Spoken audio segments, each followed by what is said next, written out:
So I'd like to begin by discussing IT service management for those on the line that may or may not be familiar with the concept of IT service management. IT service management can best be described as the implementation and management of quality IT services that meet the needs of your business. And so you have, each business is unique and very individual in the types of IT services that they provide. But what you do is you provide services and perform these services and support for your organization through people, processes, and tools. You implement processes, you develop and improve your processes, you implement supporting tools, and you train the people who support your customers. Traditionally now, development has done their thing, as we all know. They do their thing kind of in a separate area, and they throw it over the wall for operations to support. And operations hopes that they have what they need to support whatever development is doing. And so that's traditionally how IT support and development have worked.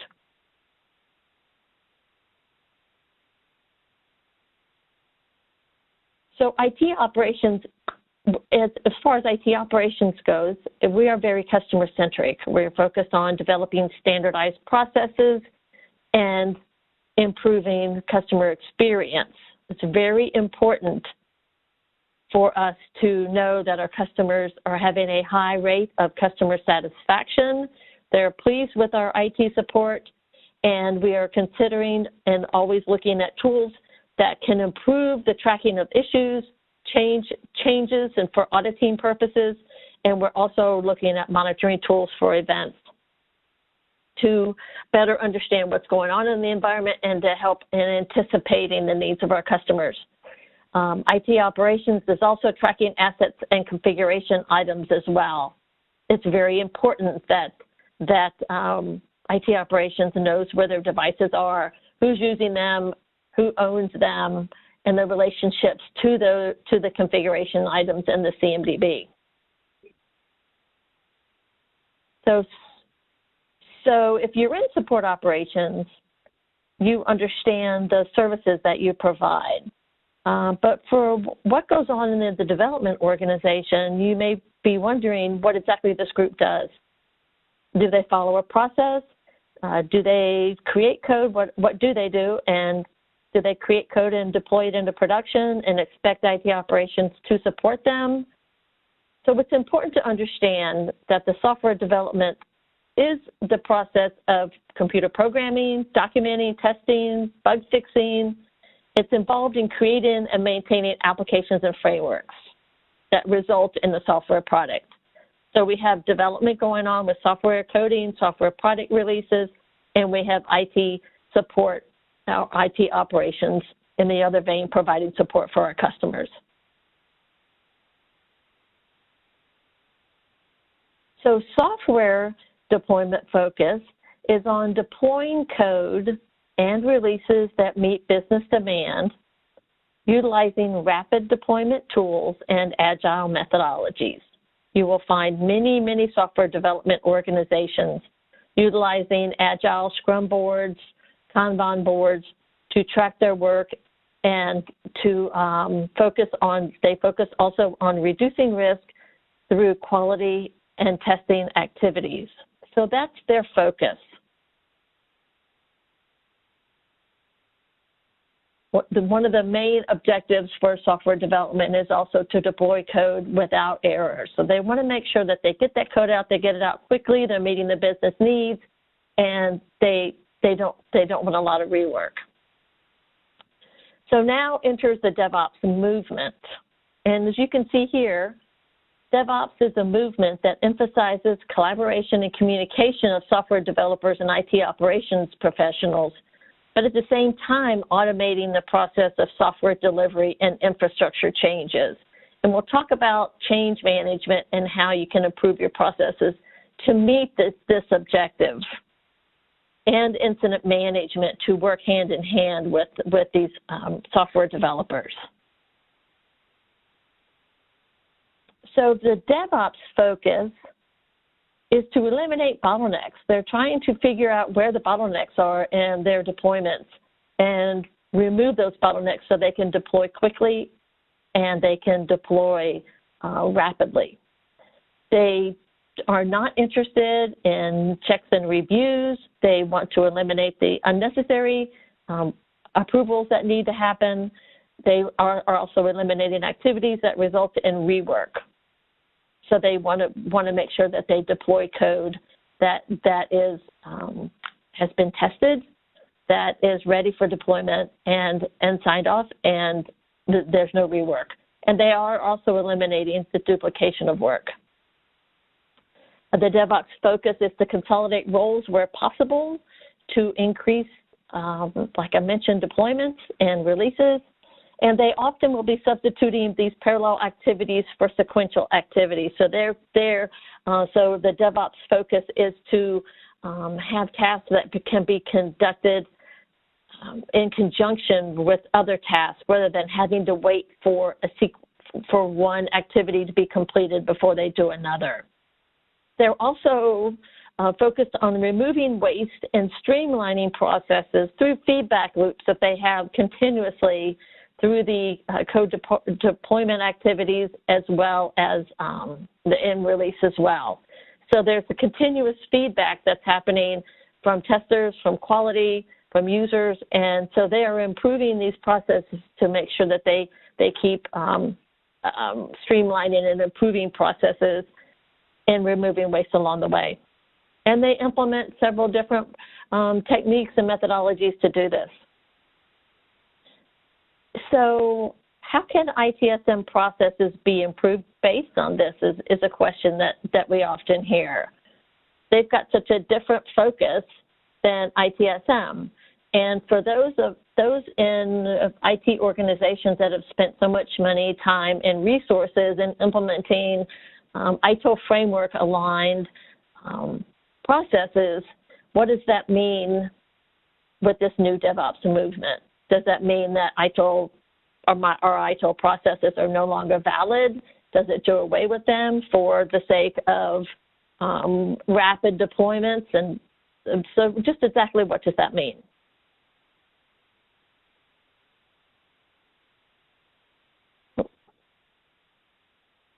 So for incident management, it means taking a look at your current incident management processes and look at ways to reduce waste.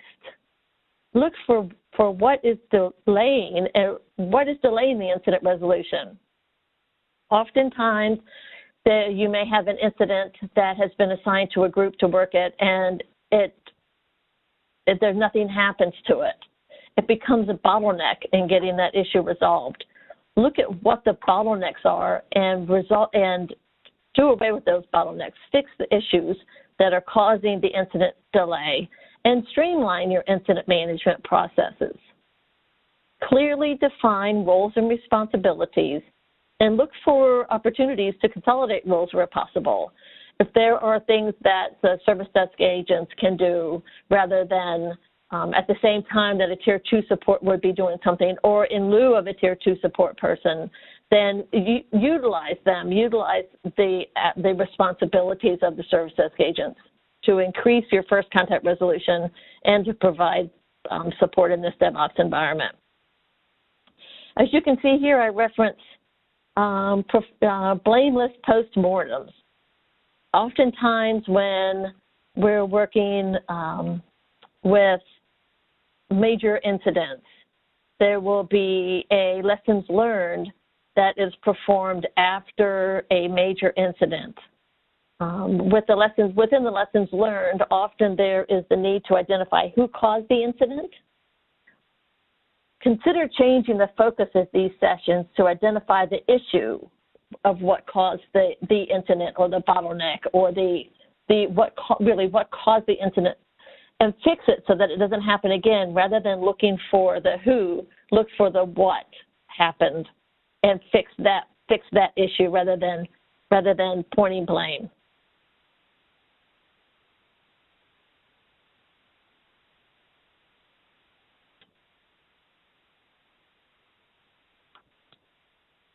So in addition to these recommendations. Also provide incident metrics back to the development team, and record incidents in a fashion where the data that you record for the code or for the application, the release that has just been deployed, so that the data can be used to increase the rate of code releases with no errors. So what you're looking for is to increase the accuracy of the releases, which as a result will decrease the number of calls that come into the service desk. One of the measurements that you can provide to development is the mean time to repair or the mean time to recover. This is the time from failure to recovery. So when you create that incident ticket to when it's actually resolved. So this is generally a good measure of the team capabilities, and like the failure rate, it shows the overall decrease. It should show an overall decrease of time. So it's a quicker resolution rate, and this metric can result in the DevOps team producing more rapid deployments with lower failure rate. So it's going to show the number of incidents, how long it took to repair them, and they're going to work on having the capabilities in place so that when those incidents do occur in future releases, they're prepared, they can resolve those issues in a more timely fashion.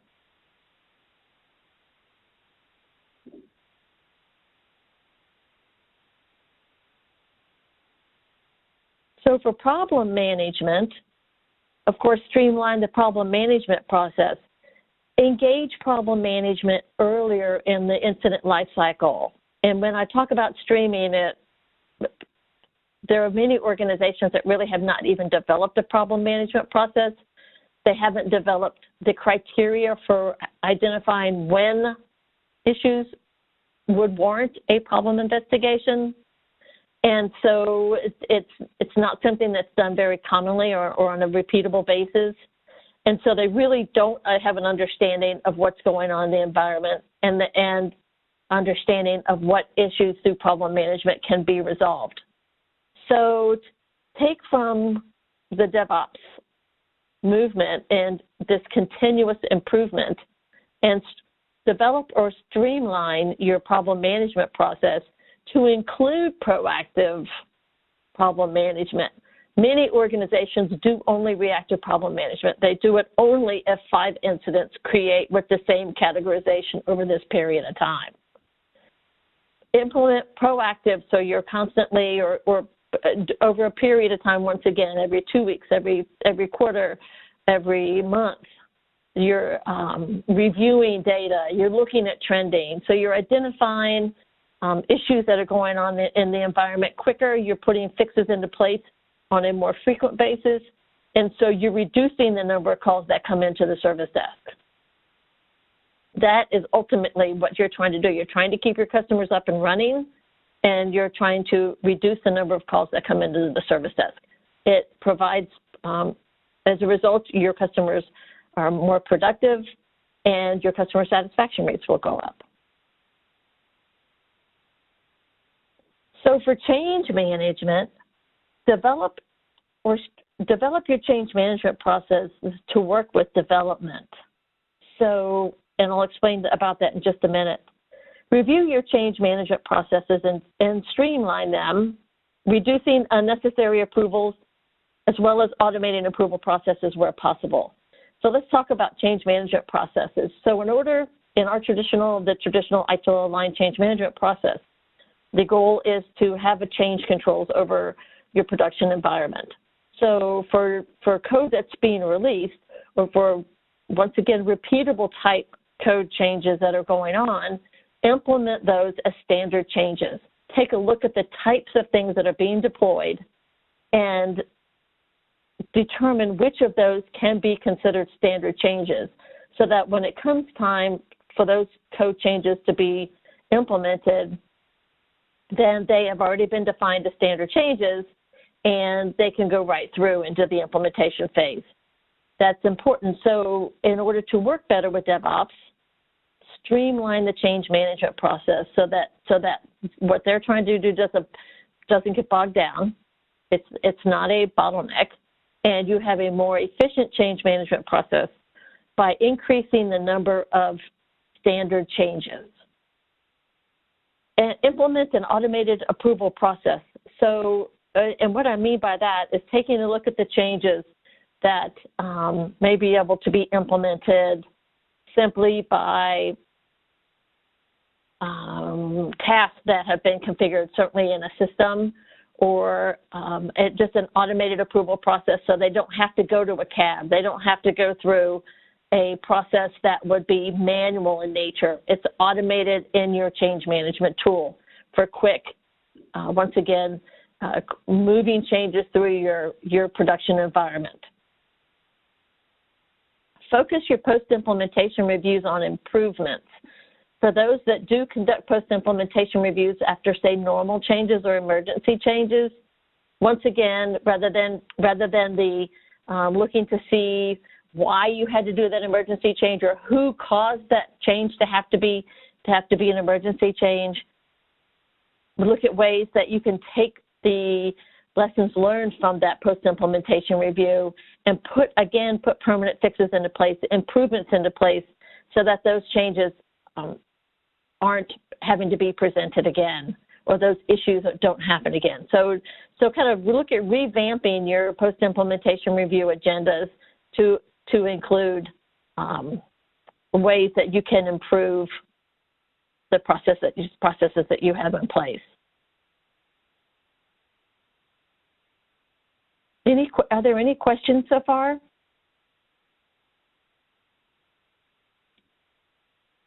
No? Okay.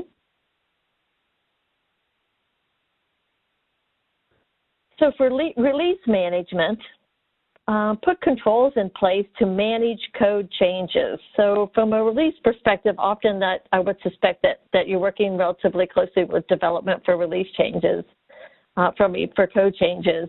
But develop a structured process for code changes using your change management tools. And avoid implementing ad hoc changes just because the business has requested it. So when you're in IT operations and the business recommends some sort of change that can be done by IT operations, then implement questions to be asked so that the code or the request from the business has been substantiated before work starts on developing this new interface or developing some sort of adding a field on a form or something that IT operations can perform. One of the big things for improving release management processes is to include UAT for software releases. UAT is not an afterthought. It is as critical to software releases as to anything else. It's extremely important that a software release be tested, users are tested, users are trained, that there is sign-off before software is released. So we want to make sure that UAT is included. That's extremely critical. Also, include a backup plan in the release. I suspect that for many organizations that's best practice. However, it's important to have a backup plan just in the event that it is needed, because you want to back out that plan quickly. You want to back out that whatever change that you've made in the environment very quickly. So make sure that a backup is included in the release plan as well as the change plan.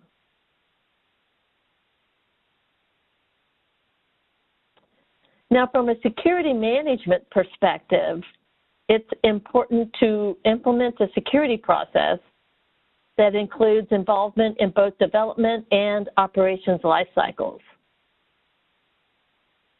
You want to ensure that security is included before the code is released. So from an IT operations perspective, you want to make sure that security works closely with development, so that in the event that you have environments that are vulnerable, point-of-sale environments or other environments, that security is included. From an IT operations security management perspective, it's important to ensure that your process is communicated to the dev environment so that they understand under what criteria to include security in their sprint and their code development activities. Make sure that security principles are included in development activities. And as I mentioned before, depending on the project, include security resources during the requirements gathering to ensure that there is involvement before the code is released. So that means that from a security management perspective, that the process needs to be communicated so that everyone is aware that security management is critical and that they are included in development activities.